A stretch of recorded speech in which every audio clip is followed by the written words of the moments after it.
So you've got rental properties. Should you self-manage or should you hire a property manager? On today's episode. You are listening to the Champion Hustle Podcast. Play to succeed in business and in life. Featuring Levi Hunsaker and Ryan Black. Welcome to the Champion Hustle Podcast. This is episode number 55, the big 55. My name is Ryan Black. And my name is Levi Hunsaker. Ryan, how's it going, buddy? Doing well. I love our pregame chats. We always have, before we get started, before we start recording, right? We always are all together coordinating and talking before we hit the record button. And those chats are very enjoyable. Yeah, I think I told Ryan that I should do this episode like Christopher Walken. Hey, I'm down for it. I don't know if I could keep it up for a full episode. Well, we're excited to be back with you today and looking forward to today's topic. But before we dive into the topic, we got to remind you guys about our birthday month, right? We are in our birthday month still.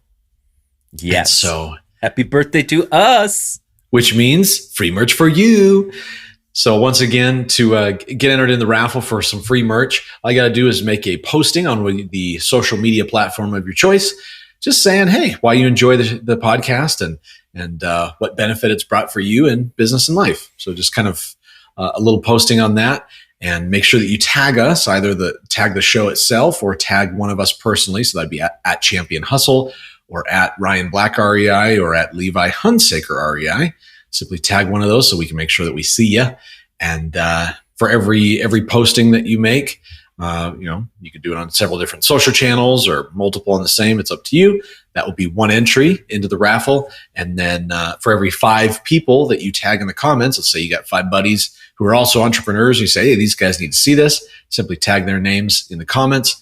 Every 5 people you do, that's another entry. So we've got some cool merch that we'll be sending your way at the raffle at the end of the month. So once again, happy birthday to us. You know what, Levi? We should actually get a birthday cake and eat birthday cake when we reveal the winner. I think that would be appropriate. Yeah, I think that could be appropriate and also disturbing.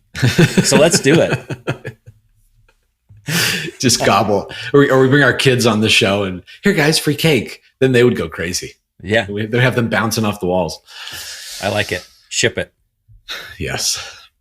So property management, this is an interesting debate, I guess you could say, because there's definite pros and cons between self-managing a property. And when we're talking about property management today, we're really focusing primarily on traditional long-term rental management.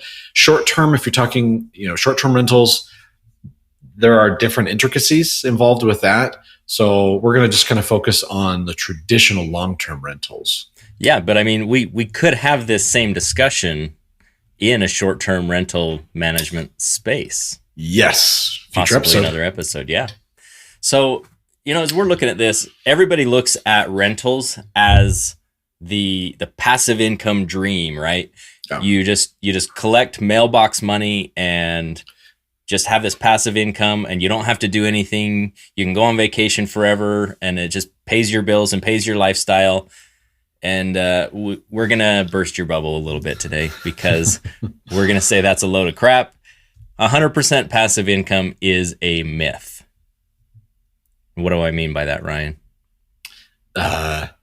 It's like the tooth fairy. It doesn't exist. It's Whatever, not, dude.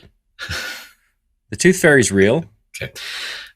Let's have a talk about that offline, Levi, after the podcast. We need to have a discussion about a few things. Simply, there's always going to be some level of something involved, some level of work or interaction. You can't go completely off the grid. And that's for all different types of passive investing. And we do a lot of, and you do too, we do a lot of passive investing in real estate. And it doesn't matter what the strategy is, there's going to be some involvement, something that you have to do. And so it's just a matter of how involved do you want to be in that passive investment? And as you can imagine, there are pros and cons to both things, to self-managing or to hiring a property manager. Yeah. So we want to break that down for you. Yep, and we just want to get rid of that myth, because anything takes work, time, and effort. It just doesn't have to be yours, but you still need to spend some time managing the people that are managing things for you. Because if you just set it and forget it, that's a recipe for disaster. Yeah. You've got to be on top of it and at least checking in regularly so that you can ensure that things are running how they should be. Right. Yeah. So we recommend, regardless of which way you choose, and we realize that everybody has different goals and everybody has different needs, and maybe you enjoy managing your rental properties. We're not going to tell you that one way or the other is better. We're going to tell you what we do here coming up at the end of the episode, and maybe you'll figure it out before then. But really, we just want to lay out what's involved, and there's actually some really good benefits and some negatives to both. Yeah. But what we recommend is, regardless of what you choose to do, when you run the numbers on your analysis for your rental property, include a property management fee. And 10% is fairly standard. Sometimes you can get a better deal, but a better deal does not always equal good property management either. But we just say, hey, throw in your property management fee, and if you decide to self-manage, that's extra gravy for you. Yeah. What I see where people get into trouble is when they have a long-term rental opportunity and they say, okay, so the deal, the property pencils if I don't hire a manager. And I mean, I've heard that a lot. Oh, well, yeah, it cash flows as long as I self-manage it. And my response 100% of the time is, that's dumb. Don't do it. If you're assuming that's pretty the perfect, I guess I'm a jerk. If you are when running a rental analysis, which is a whole nother topic, a whole nother topic on the for another episode. Another episode. When you're running a rental analysis, if you are not completely, if you're putting all the parameters in the best case scenario of like, oh, well, I will self-manage and it's going to have 100% occupancy and I'm never going to have to, do file an eviction and all these things, you're not going to be cash flowing that thing. You got to be realistic with your expectations because stuff pops up, right? And so you always want to assume, even if like, hey, I am going to be self-managing this. I live down the street from the property. I can, walk over there in my bunny slippers and check on the property. Well, yeah, but are you going to hold it for a couple of years? You might not be living there in a couple of years. You might get a job transfer and move the other side of the country. You want to be, you want to ensure that your numbers still work, even if you are planning on self-managing. Yep. Because if you do that, you're good no matter what you decide to do. And whatever your plan is now, we all know that plans change. Yep. And, a few years down the road, maybe you've achieved some goals and you set some new goals and things shift and pivot. Well, your business can shift and pivot with you if you're set up to properly handle whatever comes your way. Yeah. So be smart and have the long-term vision. Yeah. Don't be desperate to just get the property. Make sure that you're doing it right. Yep. So, should we just dive into it? Yeah, let's hit it. All right. So one of the biggest pros, and this is where people get kind of the dollar bills in their eyes, they're just looking at it. Self-managing, you just say, well, I can make more money if I self-manage. And who doesn't like more money? I like more money. Do you like more money, Ryan? Yep, right here. Well, and that's the truth is because you're not paying that management fee, which averages about 10%, right? You're not paying a 10% management fee. And the management fee, to be clear for those who don't understand, is it's based off of gross rents. So let's say you've got, a duplex that's bringing in $1,000 per unit per month. So your gross rents are $2,000 a month. So then the tenants will pay property manager, and then the property manager will take a 10% cut of that, meaning $200 off the top, and then the remaining they will send off to you. So they're kind of like the government in a way. They take their money before you ever get it. They get paid first. Yeah. But a lot of people are like $200, man. That's a reasonable car payment. Yeah. I mean, it's nothing fancy, but you're going to get your Prius or Corolla rolling down the highway for $200 a month. Yeah. Yeah. And, you could do that. It is a pro, but yeah, we're just going to lay out the pros and cons, and we'll let you decide what makes the most sense for you. So, another thing that, that is good about, self-managing is that you're more connected to the asset. So things like, quarterly inspections where you come in to, walk through the property, making sure that the tenant's maintaining it in good condition. And, one little trick with that is, you just let the tenants know from the beginning, hey, I come in and replace the air filters on the HVAC system, twice a year or every quarter, just to make sure that the air conditioning and furnace are running well. I also, check the batteries on the smoke detectors, make sure that everything's operating correctly for you guys.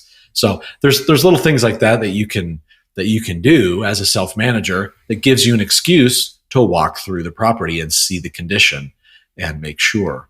Well, and even look for areas where, maybe the tenant hasn't reported something. You're like, ooh, if I fix that now, it's going to save me money, versus if it gets worse, then it's going to cost me a bunch more. For sure.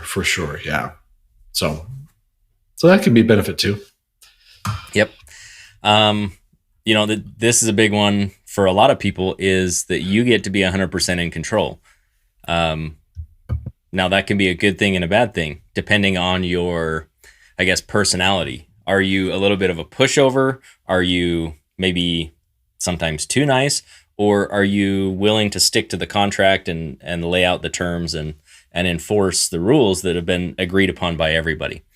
And, there's even some middle ground in there. So it doesn't have to be like a hard line one way or the other, but you just have to think of, okay, what kind of personality am I when I'm going to go manage this property, and how do I interact with other people? Yeah, because it's definitely a people business. Yep. And everyone always has a story.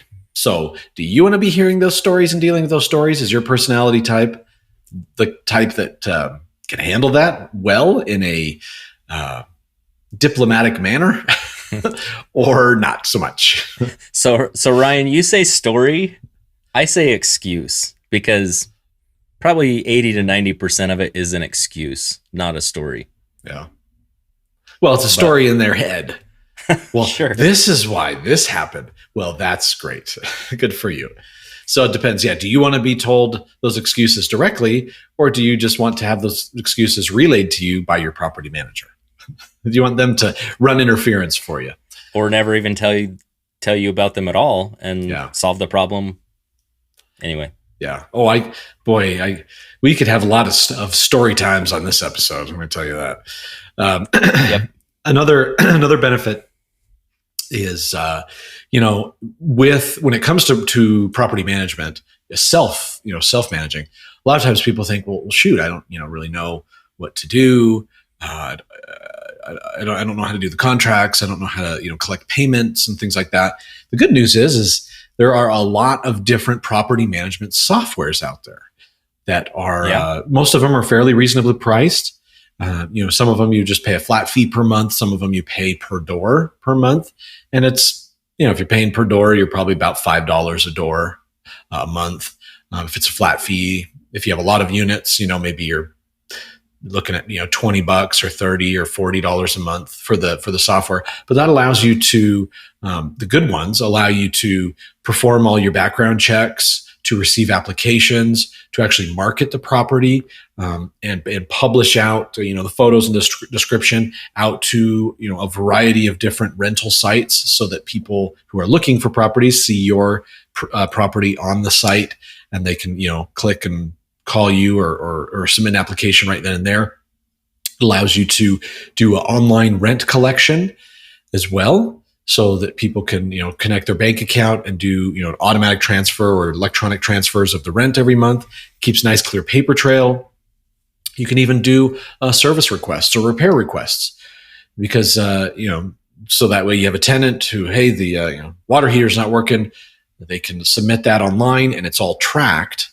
And so you can, if there's ever a dispute or anything about, well, we requested that this get fixed and you never fixed it. You have an online third-party verified paper trail of, well, you submitted the request this day. We sent out a technician this day, right? So those property management softwares are really good. There's a lot of them out there. You can just Google and see.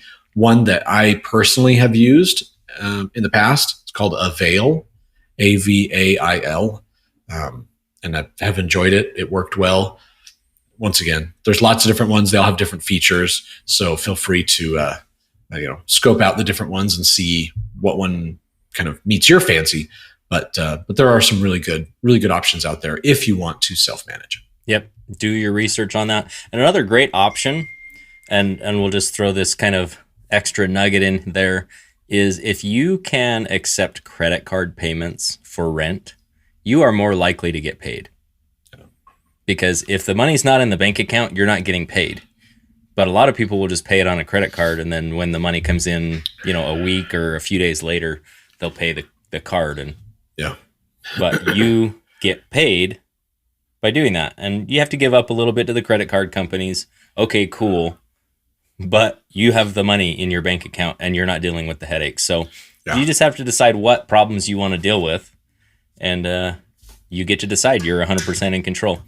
Another one that I've seen, when somebody gets really good at managing their own properties, they start to recognize how many more opportunities there are out there. And if they're like, yep, I love this is my jam, they can go out and start their own property management company and take on additional clients. And so that $200 that Ryan, you were talking about, well, now you get to collect that instead of somebody else. And it doesn't really add a lot to your workload. You've already got all your contacts for your contractors and your handyman services and things like that.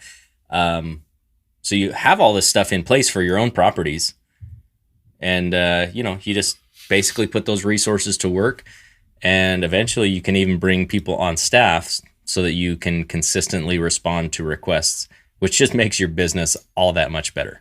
Now, you got to make sure in your area, and a lot of times you have to be a licensed realtor to manage and market somebody else's property. So just check your local laws and ordinances and go from there.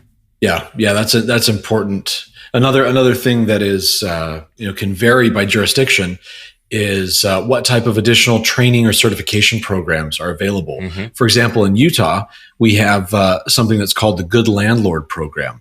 So if you are going to self-manage your property, it's a program. I'm trying to remember, I think it's free.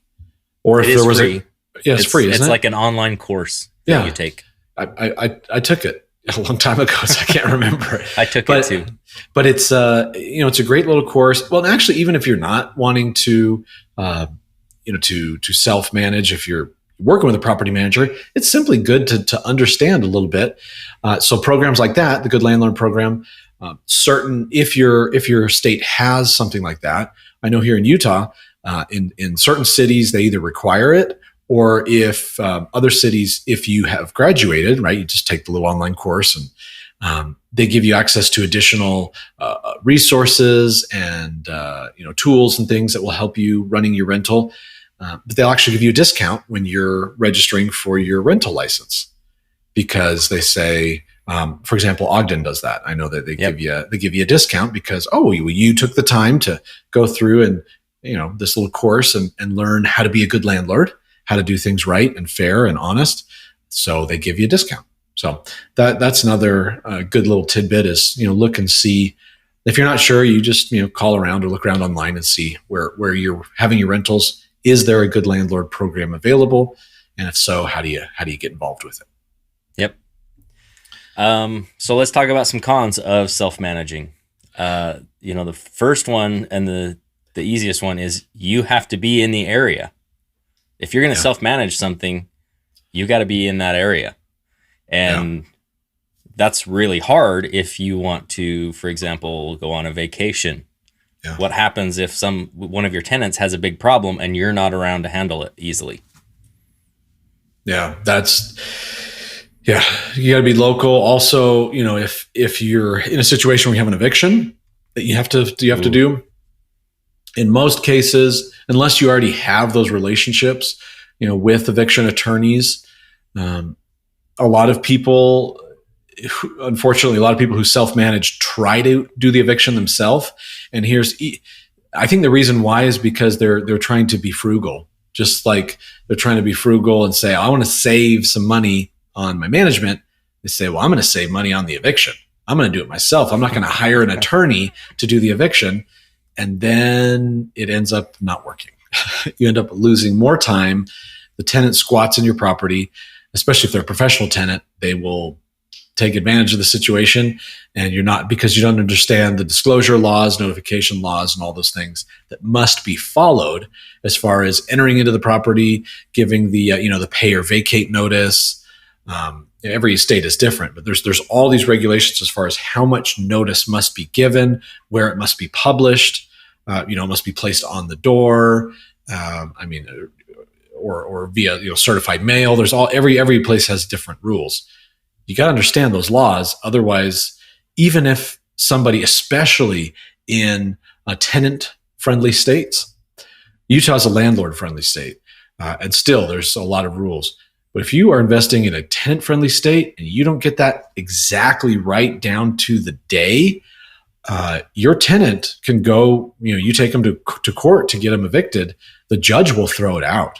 The judge, even if you say, well, my tenant's been here for 3 months and hasn't paid rent, the judge will say, you didn't follow this ordinance, you didn't follow the notifications, dismissed. You have to follow it. And then you get to start all over again. Yes.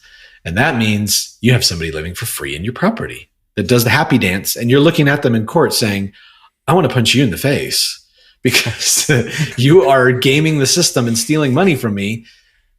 But hey, you try to save a few dollars, can cost you a lot more in the end if you don't understand. So, yeah, just be aware that you've heard everybody has that horror story of a tenant or investing in real estate or being a landlord. If you haven't had that yet, give it time. Yeah. If you have enough properties, if you've been in the business long enough, and you've been a landlord long enough, you're gonna have a problem tenant. Oh, yeah. Like it's just a reality of the business, and so factor that in. And I guess that's on to the next con is self-managing. It just takes more of your time. Yeah. Depending on the tenant, you might have a really good tenant that just doesn't have any issues. You might have a really bad tenant that just doesn't tell you about any issues.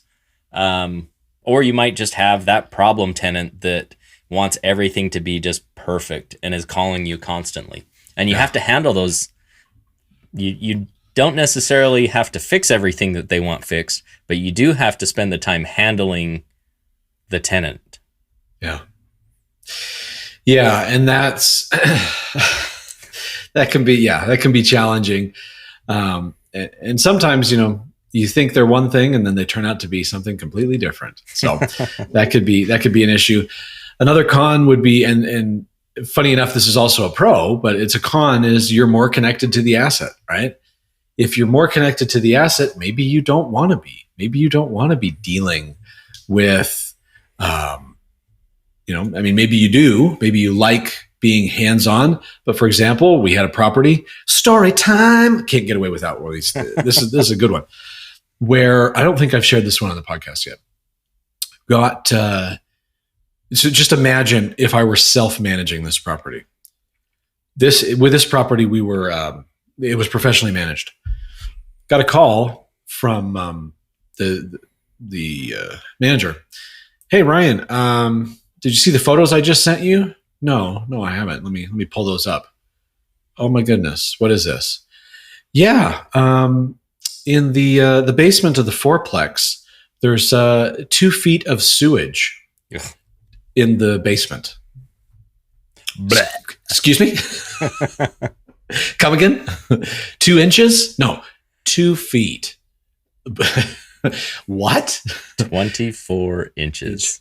2 feet of sewage filling the basement. Wow. My response, that's disgusting. Take care of it. Goodbye. I don't want to know what happened. Eventually, I did find out it was so this is a really older neighborhood, and the way that all the sewer lines were run was really weird because the houses were so old. And anyways, there was a backup. One of the neighboring houses had a blockage. And so basically, you talk about the weakest link in a chain. Our property had, had a Y fitting, basically like the clean out, where you have like the plug on the sewer line that you can pull the plug out, and then you could get, equipment in there to clean out the drain line. The cap that was on the drain line was old or broken or weakened. And so the pressure that built up of all of the neighbors' houses' sewage, the weakest link was the cap in our sewer line in our basement. And so when the cap popped, that's why there was 2 feet. It wasn't just our tenants' poop. It was the whole neighborhood's. And that's disgusting, Ryan. It was, well, I'm just trying to, this stuff's real, guys. There's no way I would have wanted to deal with that myself. I'm done changing diapers. My kids are out of diapers. I don't want to go back to that.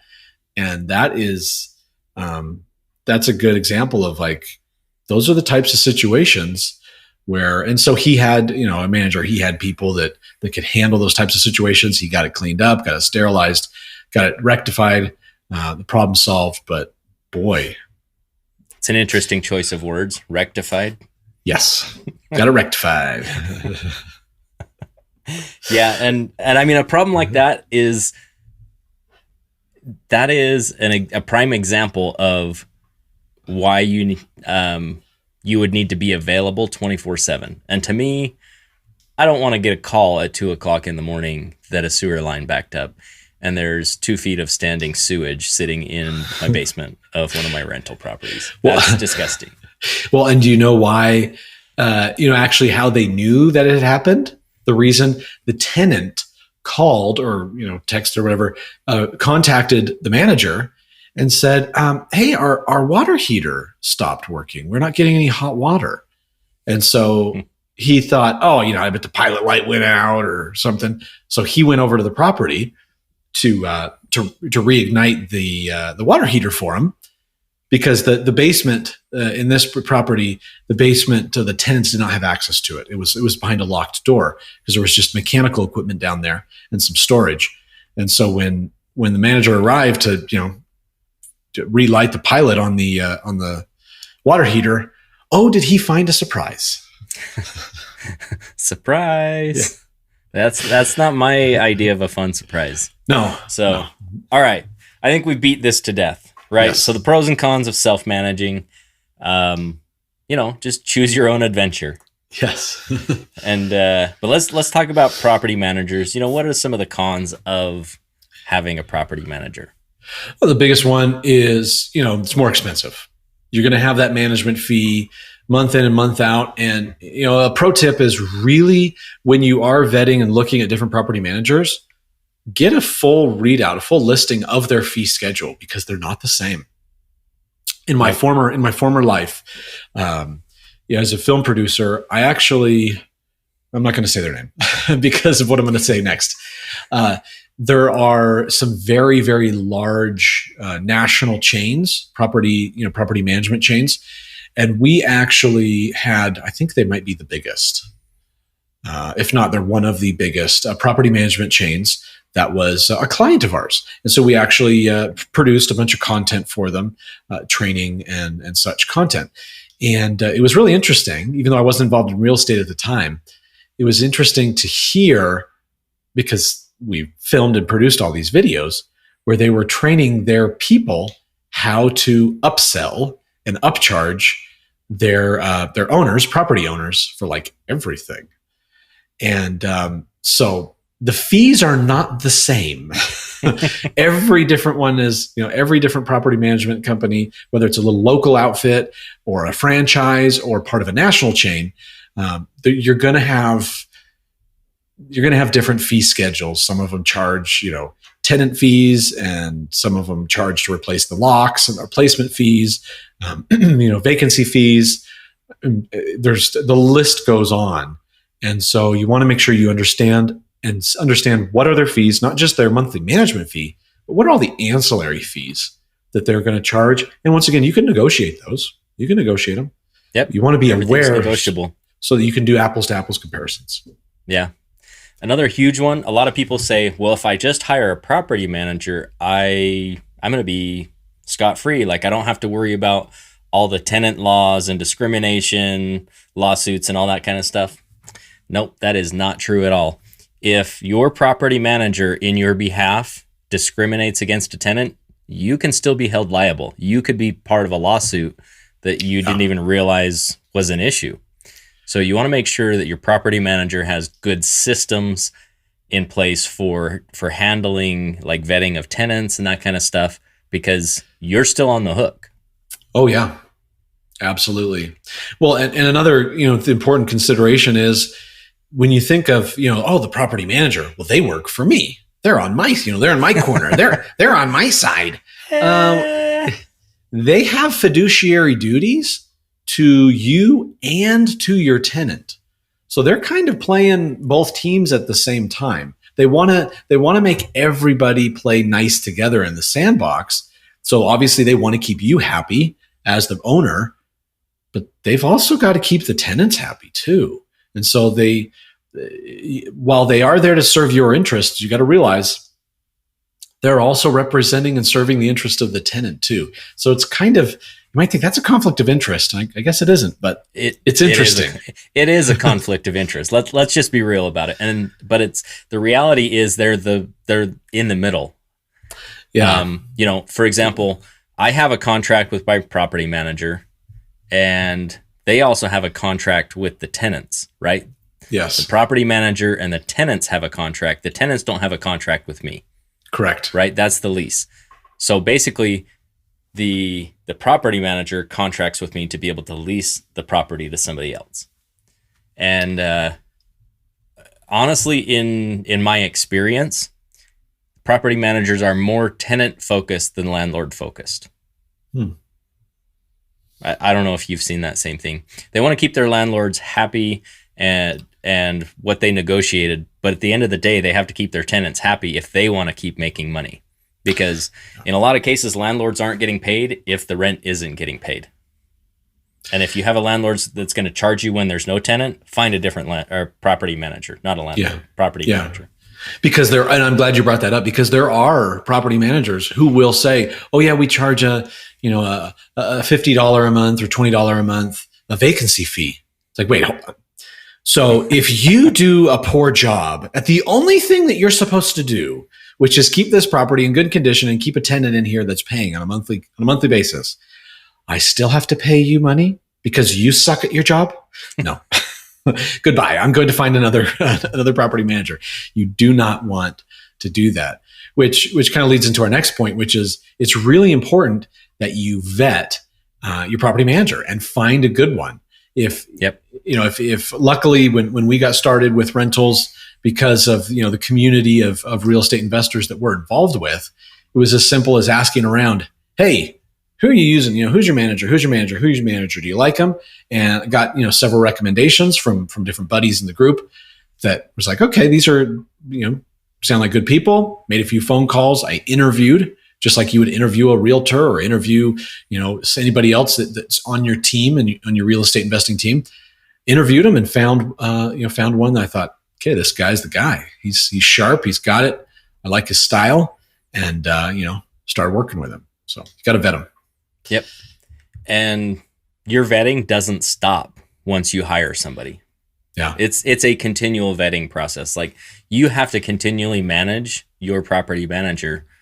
So that's what I'm saying. This whole idea of 100% passive income, you can't just hire a property manager and set it and forget it and hope that everything's going to work out well. No. It's possible that it might work out well, but that's not what I'm going to bank on. No. Be involved in your business. Treat your rental properties as a business, and they'll pay you like a business. Absolutely. We didn't hit the pros of a property manager. So let's not alienate all our property managers out there, because there are definite pros. There are a ton of pros, and we'll just put this out there. I hire property managers because I don't want to deal with that stuff. Like, you probably already heard Ryan talk about, I've talked about it. We have property managers. So we're not railing on property managers. You just have to understand there are downsides of property management, and, choose which you would rather have. Yeah. So I actually also self-manage too. It depends on the property. Well, that's true. So I do managers, and I self-manage. So there's not always a clear answer as to what's the best for you. That's why it's important to understand the pros and cons so you can figure out what makes the most sense. So some of the pros on property management, your property manager, if they're good, they'll have knowledge of the current laws, right? Of laws and regulations. If they don't know, fire them. Yes. Because you're going to get yourself in a lawsuit.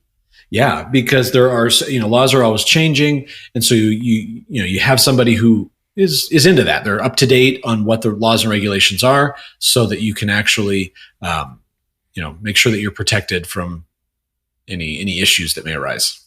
Yeah. And a property manager, honestly, is how you get a more passive investment out of your rental properties, because you don't have to take the 2:00 in the morning phone call for the sewage backup. The property manager takes that instead, because they have staffing available 24/7 to handle issues. Which, to play devil's advocate on that, I don't know how often that type of situation really pops up, because most people are like, I know that people talk about that, like, get that, the toilet's clogged at 2 a.m. I don't know about you, but like, if I clogged the toilet at 2 a.m, I'd be like, well, that sucks. And I'd go back to bed. Like, I'll be there at 8 a.m. No, but like, I'm saying me personally, like if you were the tenant, if I were the tenant and I'm like, oh man, my toilet's clogged. Oh, well, I guess I'll go back to bed now. Like, I wouldn't start like calling people or calling a plumber or calling my manager. I would say, I'm going to resolve this in the morning. I'm tired. And so I don't as far as with self-managing, I've never had any nighttime issues, and I've never been aware of any from our manager, from any issues that have popped up at odd hours. I think most people, they wait until, because they realize, like, if I try to call somebody, they're going to be sleeping right now. Right. That's definitely a possibility. Yeah. But it depends on your tenant. That's true. Yeah. So, we talked about, are you kind of too nice of a person sometimes? Yeah. If that's you, a property manager might be for you, because they can be more strict and holding to the laws, because those stories people tell you, you're going to tend to, have that soft heart and want to help them out.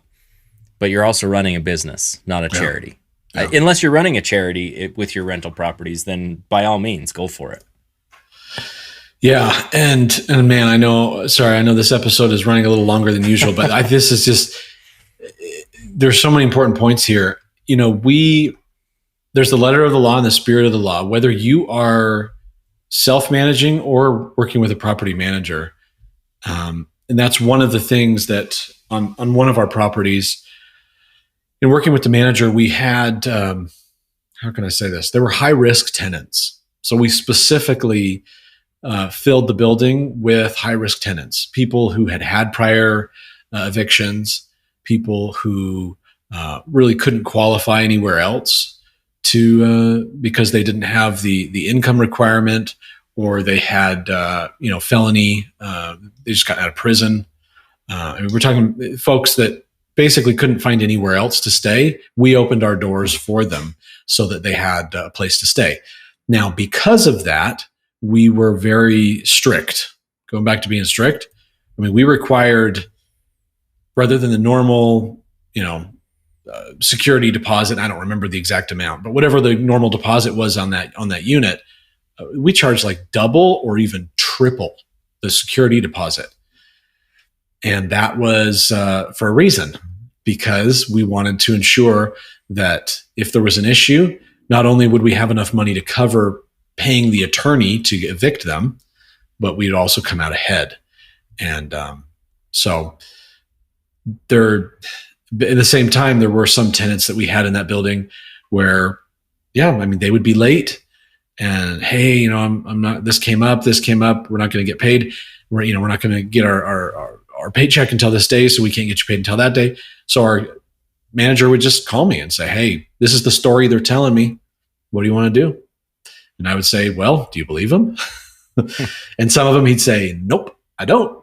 Okay, let's evict. And some of them he'd say, yeah, they're, I do believe them. And so we'd give them some leniency, and and then they would get us paid and taken care of. So it's kind of, you kind of have to play it on a case by case basis, whether you are personally doing it or even if you have a manager.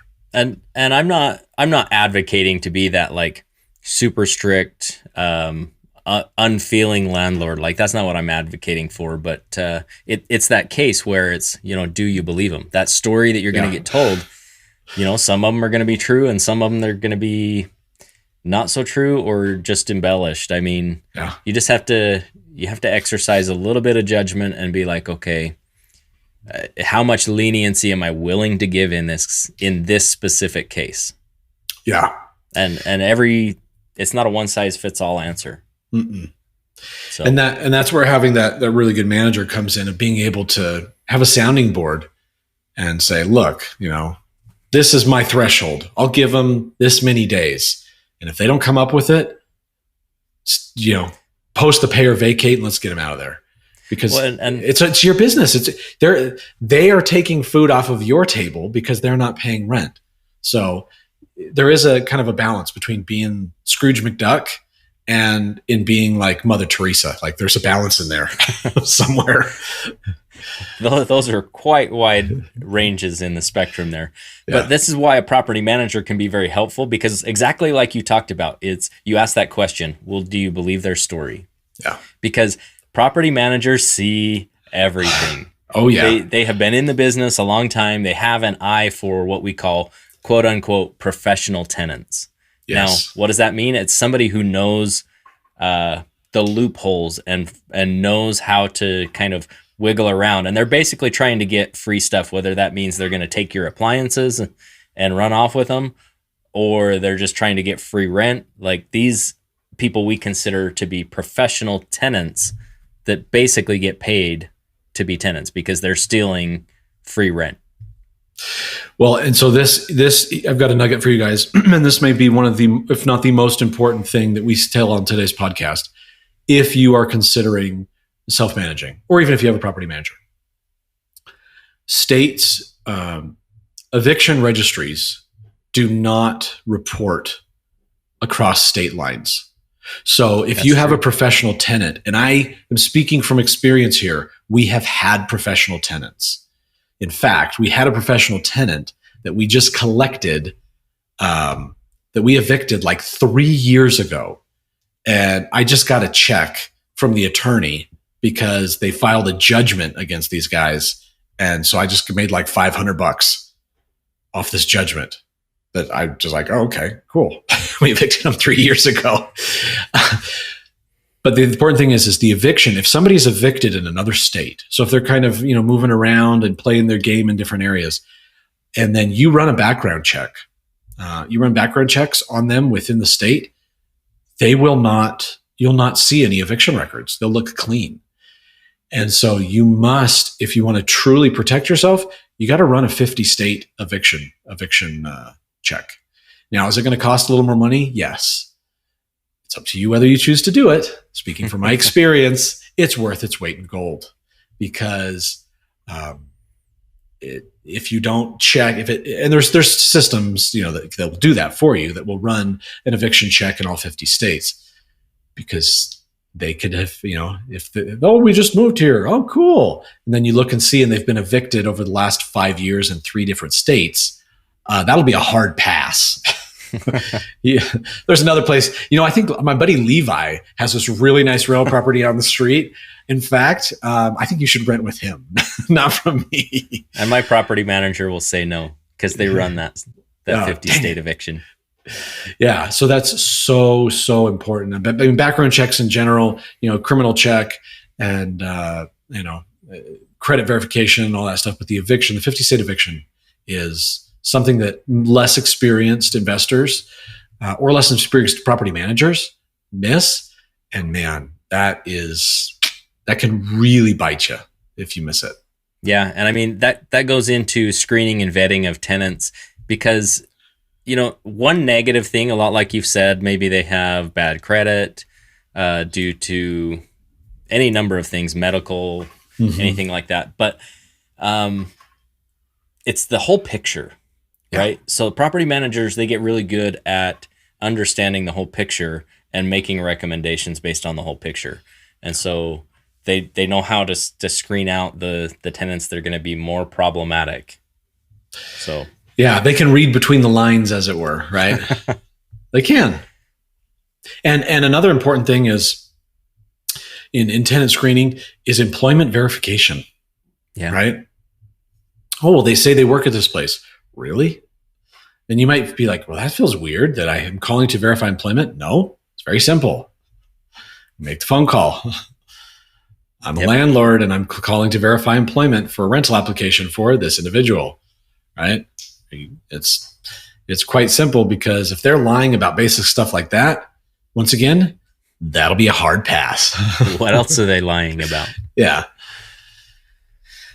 Another good benefit with working with the property managers is they have, typically they'll have a lot of contractor and handyman resources. So, if it's something that's, a minor little issue, something that needs to be repaired, they can take care of it. Usually within the contract, any repair or need that is, $100 or less, or $150 or less, or $200 less, you set that threshold.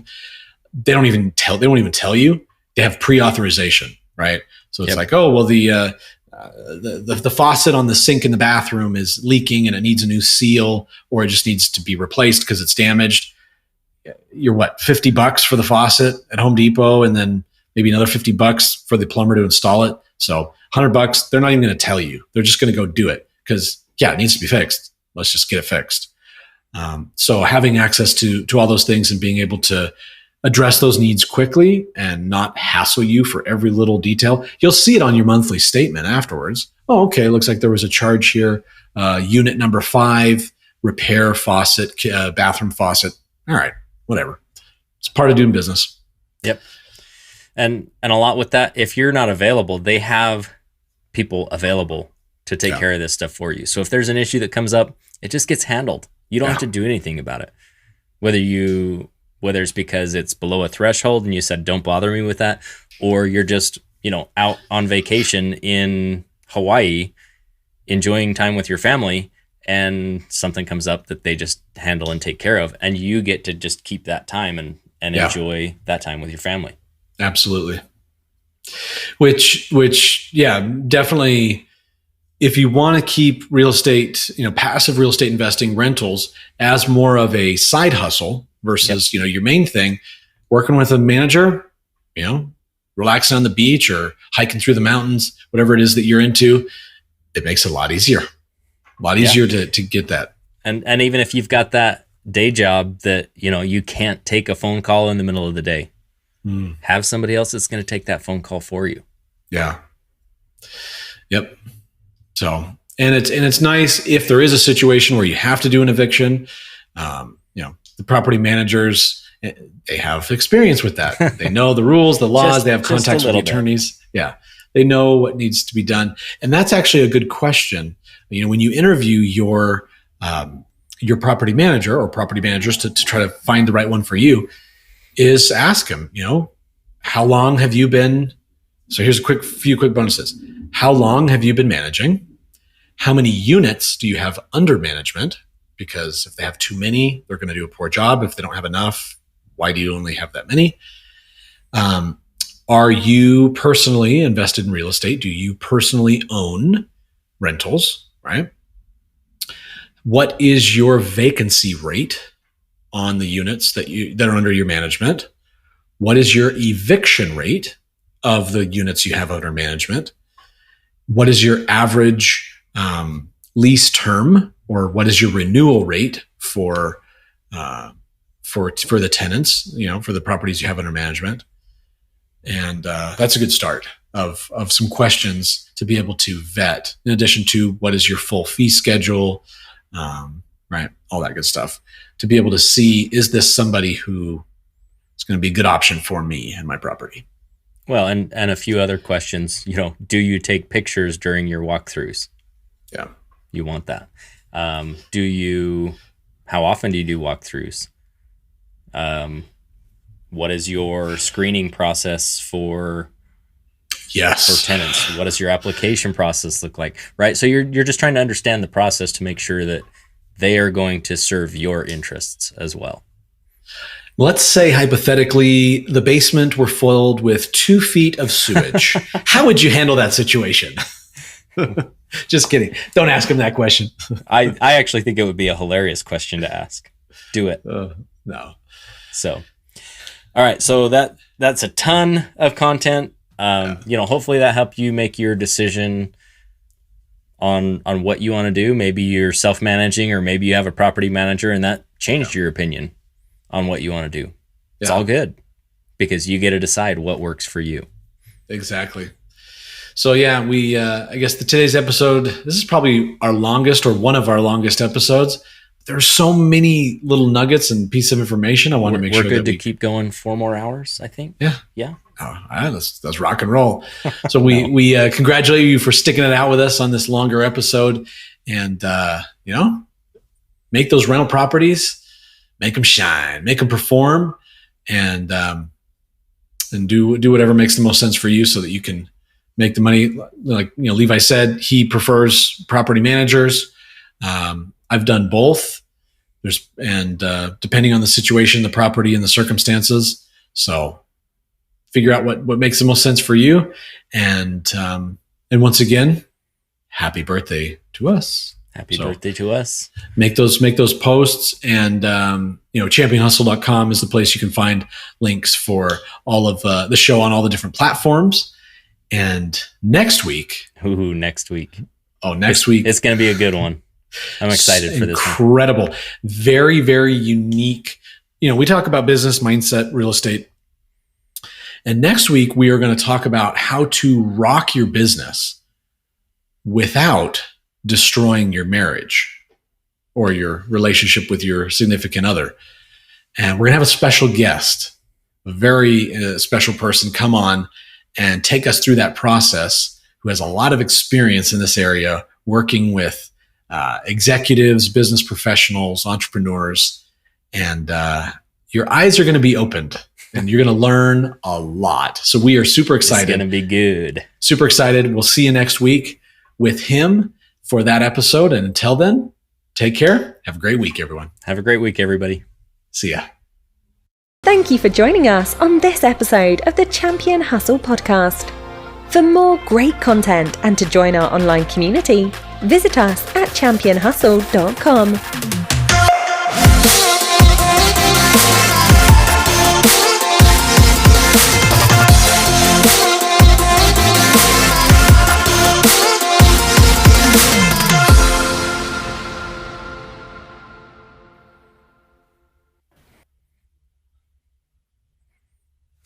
I'm a bobblehead.